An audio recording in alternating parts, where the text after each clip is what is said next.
대구의 한 사립대 전직 교수가 대학원생 여제자를 성폭행한 혐의로 구속 기소됐다. 대구지검 여성아동범죄조사부는 60대 A씨를 피감독자 간음죄로 기소했으며 A씨는 2021년-2022년 사이 논문 지도를 핑계로 B씨를 외부로 불러내 여러 차례 성폭행한 혐의를 받고 있다. 피해자는 A씨가 논문 지도 과정에서 지속적으로 위력을 행사했다고 진술했다. 또한 A씨는 성폭행 장면을 녹음한 파일을 유포하겠다며 B씨를 협박해 1억 원을 갈취하려 했던 것으로 드러났다. 학교 측은 사건 발생 후 2022년 A씨를 파면 조치했다. 검찰은 지도 교수라는 우월적 지위를 이용해 지속적이고 계획적으로 범행을 저질렀다며 엄중히 처벌할 방침임을 밝혔다.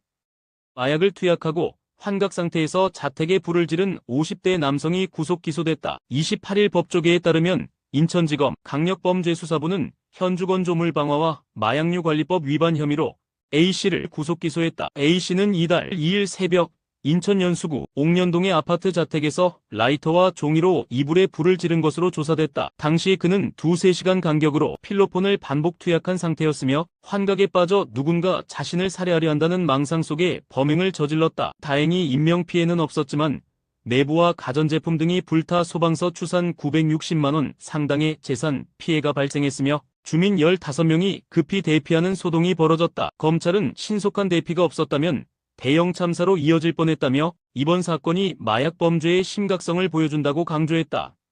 인천지검은 최근 3년간 지역사대 폭력조직 소속 조직원 97명을 경찰과 협력해 붙잡아 재판에 넘겼다고 28일 밝혔다. 검찰이 기소한 이들은 간석 19파, 주한 19파, 꼴망파, 부평 19파 등 인천 대표 폭력조직 소속으로 폭력단체 구성 및 활동 혐의를 받고 있다. 특히 부평 19파 조직원 A씨는 후배를 야구방망이로 때리고 수사 과정에서 거짓 진술을 한 사실이 드러났다. 이외에도 조직원들은 번화가에서 행인을 무차별 폭행하거나 채무를 이유로 시민을 폭행 협박해 금품을 갈취한 것으로 조사됐다. 또 로또 사이트 사기, 중고차 사기, 가상자산 사기 등 다양한 비대면 범죄로 50억 원 넘는 피해를 입힌 사례도 확인됐다. 검찰은 MZ세대 조직원들이 SNS를 통해 범죄를 공유하고 문신을 자랑하거나 조폭식 인사로 위화감을 조성하고 있다고 설명했다. 이어 어린 나이에 조직에 가입한 이들이 대다수 후회하고 있다며 지속적인 범죄 예방 교육을 예고했다.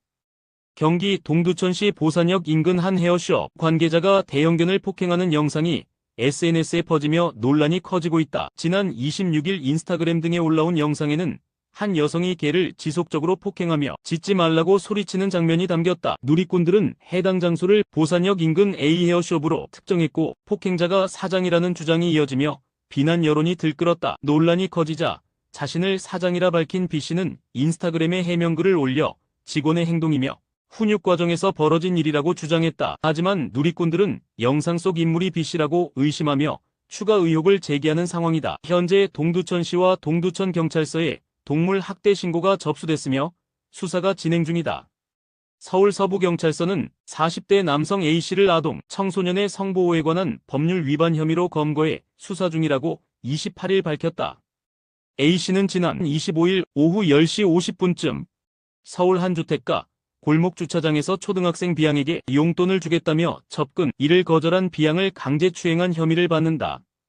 범행 후 도주한 A씨는 신고를 받고 출동한 경찰이 CCTV를 통해 추적 약 1.2km 떨어진 마사지업소에서 검거됐다. 경찰은 피해자가 13세 미만 아동인 점을 고려해 사건을 서울경찰청으로 이송하고 추가 수사를 이어갈 방침이다.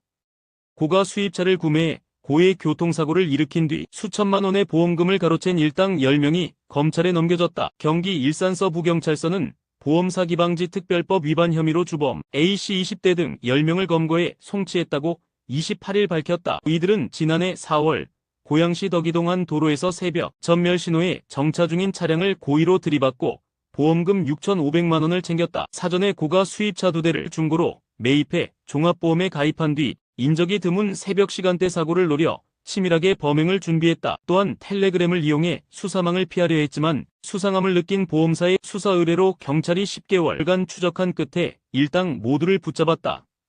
경기 광주시의 한 빌라에서 30대 여성과 생후 6개월 된 아기가 숨진 채 발견돼 충격을 주고 있다. 27일 광주경찰서에 따르면 이날 오전 9시 55분 신현동의 빌라에서 A씨 30대 여성과 아들 B군 생후 6개월이 숨진 채 발견됐다. A씨 남편은 큰 방에서 자고 있던 중 큰딸의 말에 일어나 아내와 아들이 숨진 것을 발견하고 경찰에 신고했다. A씨의 휴대전화에서는 아이를 건강하게 낳지 못해 미안하다는 내용의 유서가 발견됐으며 아기는 출생 직후부터 근육이 굳는 희소병을 앓고 있었던 것으로 알려졌다. 경찰은 A씨가 아들을 살해한 뒤 극단적 선택을 한 것으로 보고 국립과학수사연구원에 부검을 의뢰 정확한 사망 원인을 조사 중이다. 서울 강남구 대치동 거리에서 산책 중이던 견주 A씨가 반려견이 길고양이를 공격해 죽이는 동안 아무런 제지를 하지 않아 논란 끝에 형사고발당했다. 동물구조단체 위액트에 따르면 사고는 지난 23일 새벽 1시경 발생했으며 A씨의 반려견은 목줄이 풀린 상태로 인적이 드문 거리를 배회하다가 길고양이를 발견하고 무차별적으로 물어 죽였다. 공개된 영상에는 고양이가 처절히 저항하는 동안에도 견주가 천천히 걸어와 목줄만 주워드는 무책임한 모습이 담겼다. 위액트는 생명을 해치는 상황에서도 무관심하게 방치한 견주의 태도는 명백한 문제라며 강하게 비판했다. 단체는 A씨를 형사고발했으며 고양이 사체는 농림축산검역본부에 부검을 의뢰해 정확한 사망, 경위를 밝힐 예정이라고 전했다. 경찰도 견주에 대한 조사를 검토하고 있다. 사실혼 관계에 있던 여성의 12세 아들을 상대로 끔찍한 학대를 저지른 40대 남성이 실형을 선고받았다. 인천지법 형사구 단독 정재민 판사는 특수상해 및 아동복지법 위반 혐의로 기소된 A씨에게 징역 2년 6개월을 선고하고 아동학대 치료 프로그램 40시간 이수 및 아동 관련 기관 5년간 취업 제한을 명령했다고 28일 밝혔다. A씨는 지난 1월 인천 서구 자택에서 술에 취한 상태로 사실혼 관계인 여성 B씨의 아들 시군이 얼굴에 살충제를 뿌리고 라이터로 불을 붙이려 하는 등 학대한 혐의를 받았다. 시군이 도망치자 가스레인지까지 켜며 다 같이 죽자고 협박한 것으로 드러났다. 또 지난해 12월에는 B씨를 살충제통으로 폭행하는 등 상습적 폭행 정황도 확인됐다. 정 판사는 동거 여성과 아이를 상대로 무자비한 폭력을 행사한 점, 재범 위험이 큰 점을 고려했다며 실형을 선고했다. 다만 범행을 인정하고 반성한 점 등을 일부 참작했다고 판결 이유를 덧붙였다.